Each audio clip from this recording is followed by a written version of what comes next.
Archangel Michael says, "Tonight the air trembles with a truth that refuses to stay buried any longer. Your name has already been written in a ledger that was never meant to be seen by ordinary eyes. They confirmed your lineage behind closed doors in a chamber where voices are trained to leave no echo. A wax-sealed dossier carries the crest that matches the mark you carry in silence. They know what you are because they measured it against 1,000 years of guarded memory. They are keeping it from you because your awakening is a lever that moves more than one life. Power prefers a quiet map, and your name redraws borders that others stand on like a ledge. The moment you know, the ledge becomes a bridge and their fear becomes wind behind your steps. You are not a rumor. You are not a coincidence. You are inheritance walking back into its house. They built a wall made of polite smiles, antique procedures, and the word later. They filed your proof inside a cabinet whose key is a favor owed by a man who speaks in careful pauses. They call themselves custodians, but their task is not to keep the crown safe, it is to keep the crown asleep. The secret was stitched into the lining of a trunk your grandparents never opened again. A ribbon-wrapped letter speaks of a winter journey and a birth under a vigilant star.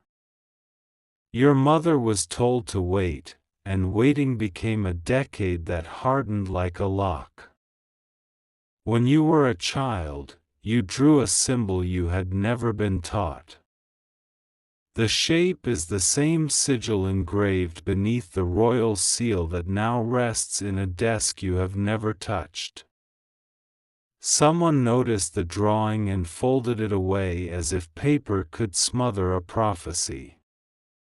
They say this is for your protection. They say the world is rough with claws that scratch at new truth. The real reason is that admission requires restitution, and restitution returns to you what others have treated as their garden. An old archivist carries a memory he has never put into words. He remembers a night when your file arrived with a courier who would not sit down. He remembers a second envelope marked with a hand that shook. A crest ring lies hidden behind a mirror backboard in a room you have not visited in years. The ring was lifted from visibility because visibility lights a path. A path taken by you ends the quiet profits of people who traded on your absence. You are royal not because crowns bless heads but because the blood remembers its oath. The oath speaks of shelter before spectacle and service before show. Your name changes the order of rooms in the palace of consequence. Listen to the signs that never left.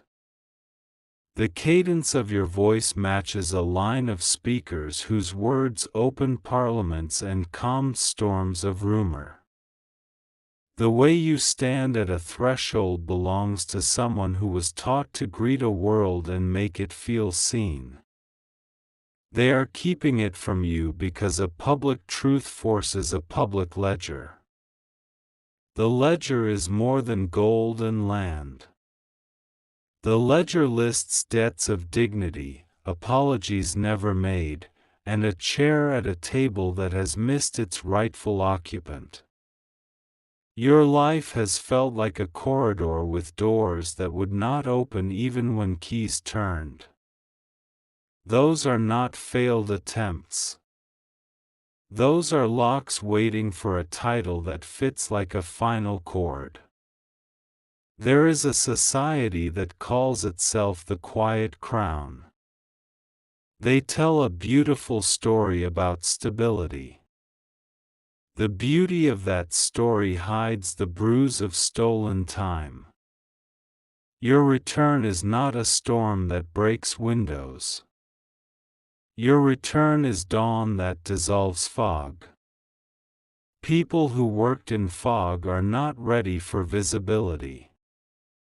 You will feel the resistance as velvet. Courteous delays will appear like gifts wrapped in fine paper. Inside every delay is the same stone saying not yet. You have 3 tasks that anchor this hour. First, gather the scattered proofs that have already chosen you. Second, speak the ancestral name that is waiting for your voice to shape it again. Third, claim service as your method so that no one can accuse your ascent of appetite.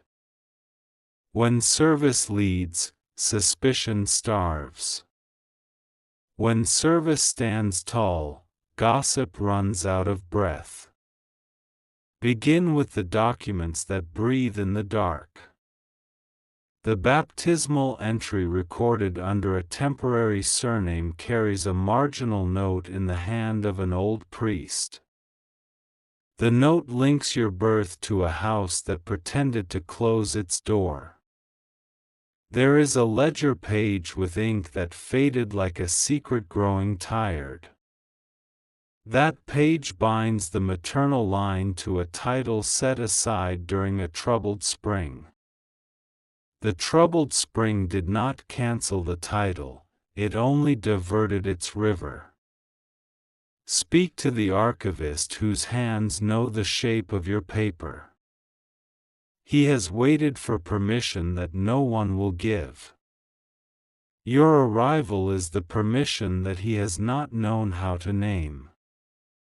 There is a photograph where you stand beside a portrait that mirrors your jaw. Look again at the eyes in the portrait.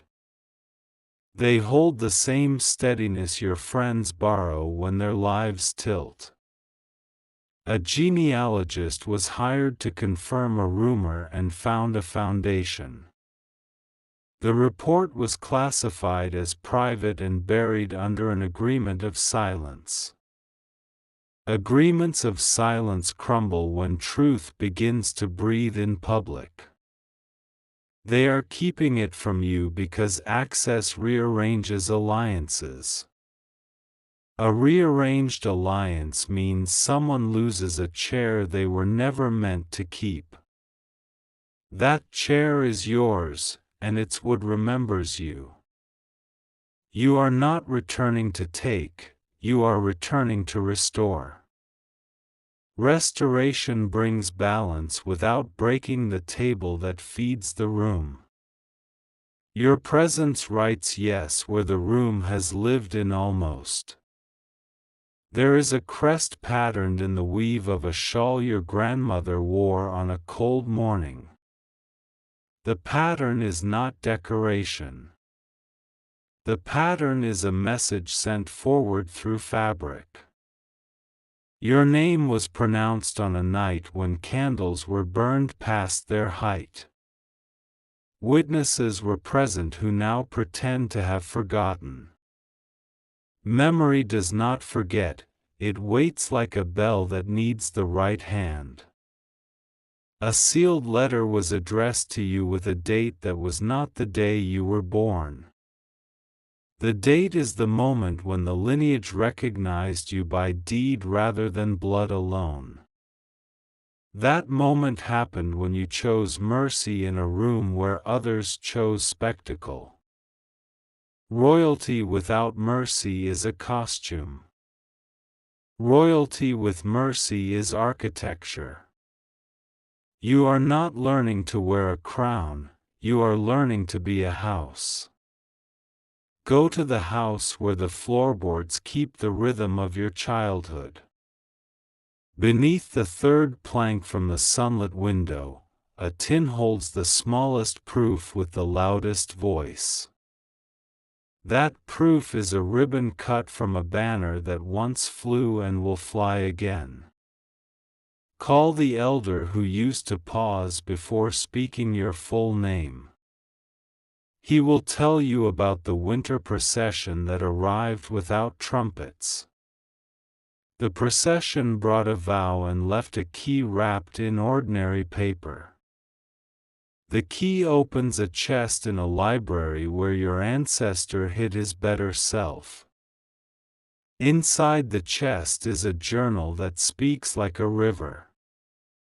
The river does not rush, it insists. Open the journal to the page that mentions a garden gate. The gate is not metaphor. The gate marks the place where oaths were renewed when the city slept. You will not move alone. A herald watches from the margins of your days and waits for your nod. A librarian keeps a list of rooms where silence is thinner than it looks. A blacksmith in a coastal town holds the stamp that mints the seal. He forged it twice because the first metal felt afraid. The second metal hummed like recognition. There is a night in your near future when you will stand before a door painted a tired blue. The door opens to a records room claimed by dust and withheld light. Walk in as if the light already belongs to you. On the left, a drawer labeled Miscellany hides your certainty. The label is a mask given to treasures when hands grow timid. Your file waits beneath 3 receipts and a map of a parade that never marched. Take the map even if you do not understand it today. The map shows a route that your feet will teach you. The parade will not be of drums but of decisions walking in one direction.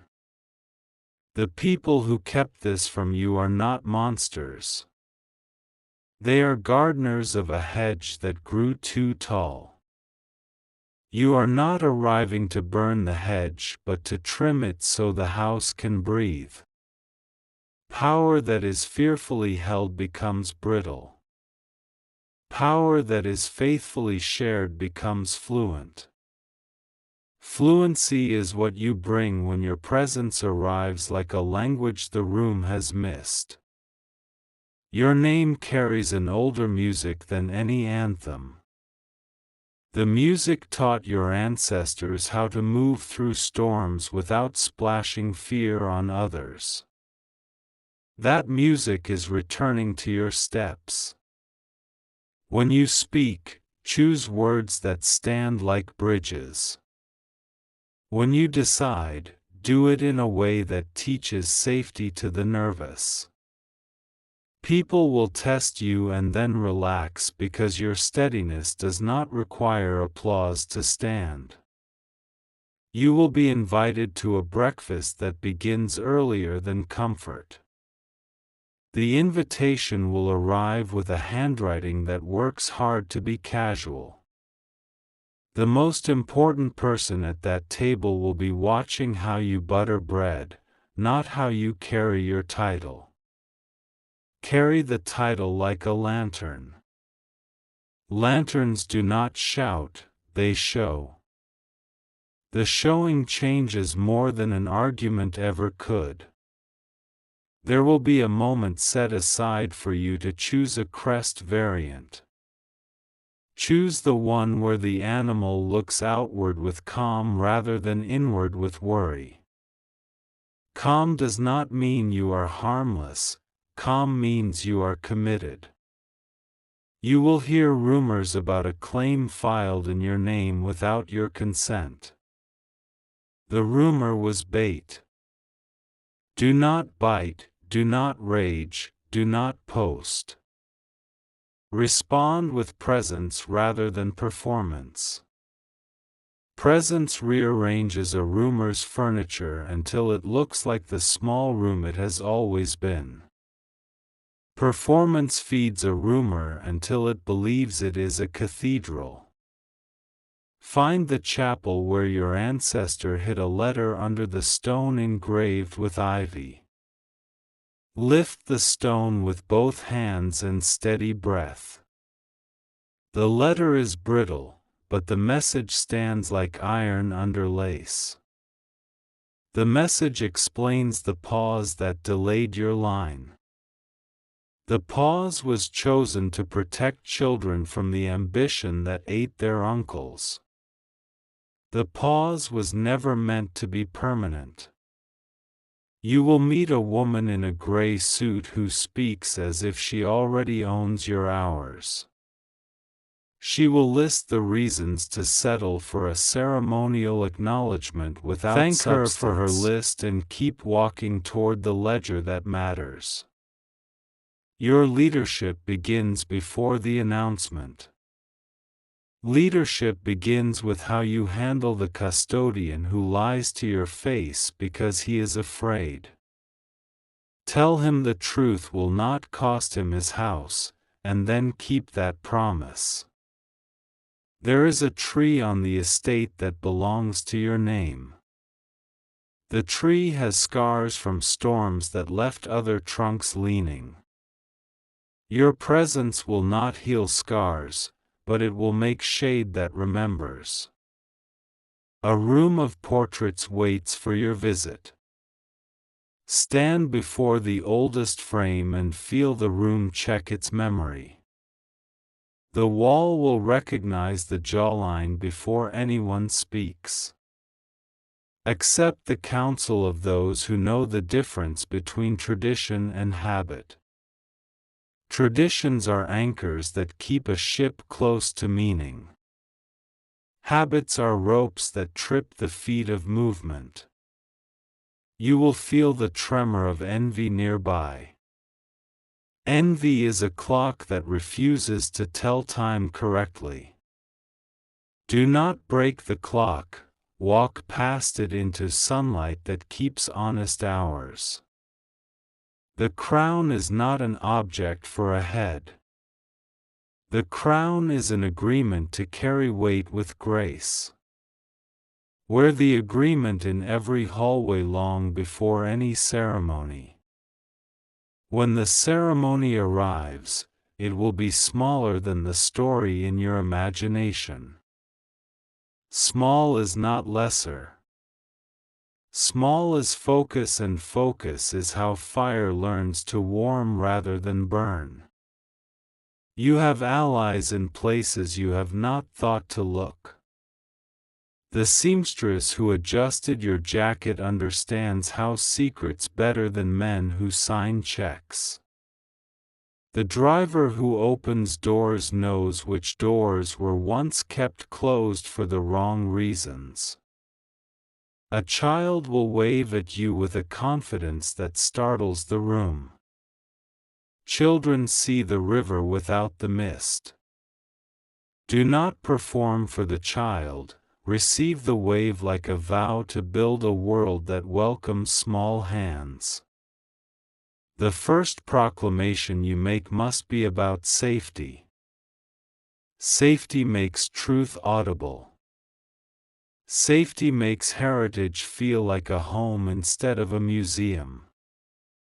Announce the audit of lost names with tenderness and precision. People who were filed under the wrong light will hear themselves restored. The audit is a gift that returns chairs to rightful places without flipping the table. Your second proclamation must be about work. The work is not a banner, it is a schedule. The schedule includes the parts of the city that never received an invitation to the palace. Walk those streets without cameras long enough to learn their tempos. Tempos are teachers. The teacher will show you where your decisions will change the way a morning feels to someone who has never had a soft morning. Your third proclamation will be about listening. Listening is a ritual that repairs. When people watch a leader listen, they begin to keep their own promises again. In private, open the sealed envelope that bears a crest pressed deeper than the others. The letter inside is from an ancestor who felt the ache of delayed belonging. They write as if you are sitting beside a hearth that never went cold. They tell you that your name was always a bridge between house and horizon. They tell you that the bridge holds because devotion never learned to rust. Devotion holds nations together more quietly than flags. You will receive a call that sounds like thunder disguised as etiquette. Thunder announces rain, not ruin. The rain will wash the dust from a statue and reveal a face that looks like yours. There is a code phrase you will hear once: the garden gate remains. That phrase unlocks a corridor of documents that confirm what your bones already knew. The corridor does not end at gold, it ends at responsibility. Responsibility is the final test and the first gift. You will take it with both hands. You will bend your back to it the way a tree learns to lean into wind without breaking. Invite the people who feared your arrival to sit close enough to see your eyes. Proximity teaches courage. Courage spreads faster than gossip when eyes meet without flinching. In the hall where councils meet, leave a chair empty in honor of the crises that have not yet arrived. Empty chairs teach humility to victory. Empty chairs remind triumph to make room for tomorrow. The world will try to name this moment with headlines that prefer thunder to rain. Let them. Your work is water. When the night quiets and the house rests, stand at the window that faces the oldest tree. Tell the darkness that it is welcome to become morning. Mornings listen when the right voice invites them. You are the right voice. You do not need to shout. The room has been waiting for this tone. They kept it from you because they measured you by their fear. Fear is a small tape. You are longer than their measuring tools. Now the truth belongs in daylight. Daylight loves names. Your name is ready. Open the trunk, lift the letter, wear the ring only after you have worn the work. The work fits first. The ring will follow like a promise catching up to a life already moving. Walk the corridor to the room of portraits and stop 3 steps before the frame that feels like a mirror. Bow not to the paint but to the people who trusted the future enough to send you their steadiness. Stand up with that steadiness in your spine. The city will breathe differently when you accept. Streets hear things. The pavement will carry the news to corners where hope usually arrives late. Announce the restoration with a voice that keeps its warmth even when it sharpens. Warm and sharp can travel together when purpose holds the handle. Purpose is the hand you use now. Everything you are about to do matters more than the cameras will ever capture. The invisible part is where legacies are repaired. The visible part will be the smile of a grandmother who finally rests. They will call you many names in the weeks ahead. The names will not decide your shape. Your daily choices will do that. You will make mistakes and you will correct them. Correction is not confession of weakness. Correction is proof that kingship and queenship are verbs. Let the elders teach you the old songs, and then teach the city a new way to hum them. Humming fills kitchens long after ceremonies end. Kitchens keep nations alive. The palace will feel smaller once you begin to know the country. That is good. Palaces that feel too large forget the size of a night worker's hope. The crest on the seal will shine when pressed onto new papers. Shine is not the miracle. The miracle is ink that finally tells the truth. Welcome those who opposed you into the circle of necessary work. Opposition often hides talent that did not have a safe job to do. Give that talent a safe job and watch loyalty learn your language. Every day, return to the sentence that began this hour. Your bloodline has been confirmed and your belonging is no longer negotiable. From this day, you answer not to a secret council but to the future faces who will thank you for making the house kinder. A final instruction rests in the quiet of this page. Keep the key where your hand goes when you laugh. Laughter should be the safest drawer. Now step forward. The floor will hold. The door opens. The archivist will smile when you sign. The librarian will finally sleep. The blacksmith will hang his apron with a satisfied breath. The herald will speak your name in a square where pigeons rise like confetti that grew feathers. Children will remember the feel of that morning on their skin. Grown people will remember the relief in their shoulders. You will look up at a sky that seems to have been waiting to widen. The wind will carry the news between rooftops as if roofs were neighbors. The city will write a new habit around your presence.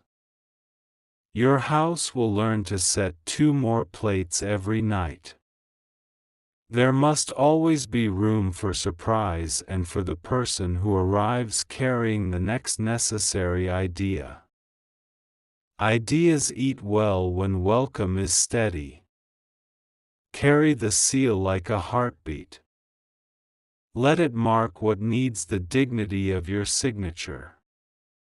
Let it refuse what injures people who have learned to whisper their needs. The night will come, and with it the test of silence. In silence, remember the river and the bridge, the vow and the garden gate. In silence, remember that this was never about a throne, it was about a village and a future that deserves gentleness.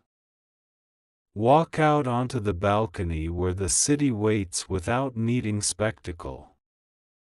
Give them a nod that says more than a speech.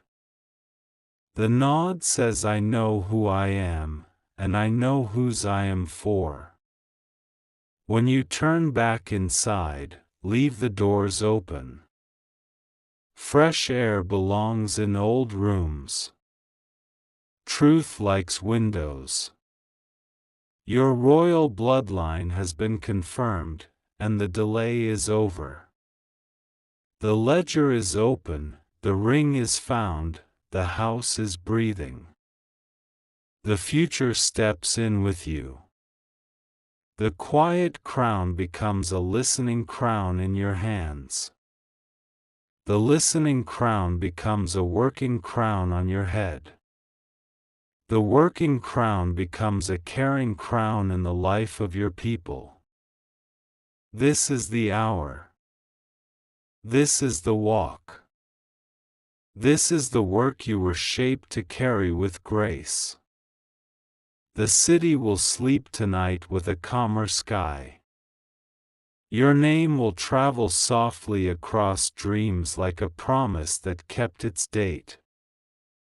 Morning will come, and you will be ready to sign its first line. The mirror will greet you with recognition instead of doubt. You will greet it back without apology. The house finally has its heartbeat. Step into the role like a hand finds a familiar glove. Let the glove warm to your temperature. Let the world learn your temperature as kindness with structure. The gate remains. The river moves. The bridge holds. You are home and the home is now wider. You are seen and the seeing is now gentler. You are named and the naming is now honest. Stand, breathe, begin. The ledger waits and the city listens. The dawn says welcome and means it. Archangel Michael says, "The hush of the hour is an instrument and the note it plays is your name." The corridors that once swallowed sound are learning to carry your footsteps forward. The city tilts as if its streets remember a map they hid under years of traffic. Lamps blink like eyes that have chosen to stay open until you pass. Even the river keeps its voice low as it threads the districts together. A courier arrives with a velvet pouch that looks like a night sky folded small. Inside is a shard of stained glass from the chapel where oaths were once whispered. The fragment catches dawn before dawn arrives and paints your palm with a rumor of morning. The archivist meets you at a side door and bows with a relief that looks like a confession turned into breath. He carries the key you were promised in a silence that has finally loosened its jaw. The key recognizes the lock with a click that feels like a room exhaling. In the opened case is a ledger bound in leather that learned to be patient. The paper edges are soft as if they have listened for years. Names bloom in orderly lines until the ink arrives at yours and pauses like a heartbeat that knows it is seen. You sign beneath the entry that they tried to keep asleep, and the line straightens as if it were stretching after a long night.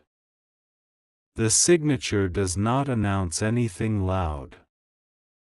It completes the circle that others tried to square. A bell far away rings without permission and the city answers without asking why. Pigeons lift from a fountain like gray confetti elected by a wind that likes you. The sound lands on window panes and teaches them to vibrate with a new tune. A herald steps from shadow and unfolds a scroll that has waited longer than patience. He does not read yet because his work begins when yours does. He waits for your nod and you give it without theatrics. The scroll holds a proclamation that describes service like a staircase wide enough for many feet. It explains restitution as a door that opens both ways without slamming either. It names your role without the hunger of envy and without the clatter of costume. You walk the route the map hinted at and the walls notice you with a shy curiosity.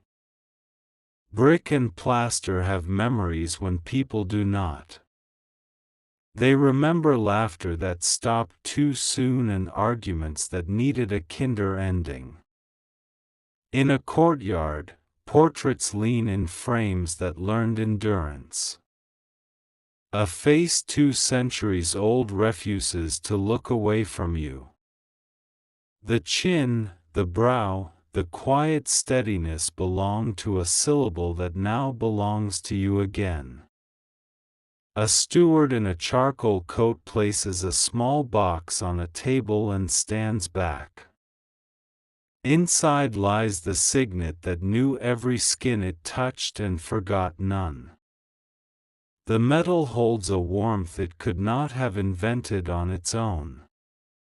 You slide the ring on not as an ornament but as punctuation. The gesture does not crown you, it confirms you. The confirmation is a handshake between past and present where both refuse to let go. A letter falls from the box and lands face up as if it chose its place. The ink is crowded, the lines eager to touch you at once. The signature at the bottom belongs to the elder whose rumor once sheltered you from the draft of suspicion. He wrote that power is not an answer but a prompt. He wrote that your hands must learn the weight of doors and the grace of windows. He wrote that the crest looks outward to remind a house not to stare at itself until it forgets the street. You ask for the list of rooms that were locked for reasons that stopped being honest. The steward begins to recite and then offers you the keys instead. Keys are better language than excuses. The first room you open is full of claims filed by small voices that never became storms. Dust loses its patience and climbs quietly into the sunlight. You find names misfiled under deference and promise to teach the cabinets new manners. You order the audit of lost names to begin before lunch. The clerks lift their pens like a choir invited to sing something true. The air smells like paper and decision, which is how justice learns to look ordinary. News travels in a way that microphones never fully understand. It spills from bakeries and rides on buses and lingers in the space between barbershop mirrors. Your name does not arrive like thunder, it arrives like steady rain that remembers fields. You meet the seamstress who stitched your grandmother's shawl with the hidden crest. Her hands are maps of a lifetime that never forgot its purpose. She tells you which hallways make people feel small and which staircases lift their chins. A child steps forward with a felt crown made by lunchtime courage. The felt is not durable and that is perfect for the lesson it carries. You thank the child and the room understands what kind of metal your life will prefer. The Council of the Quiet Crown sends a note written in paragraphs of velvet. They suggest a ceremony without consequence and a title without doors. You return a letter with 3 sentences and a schedule.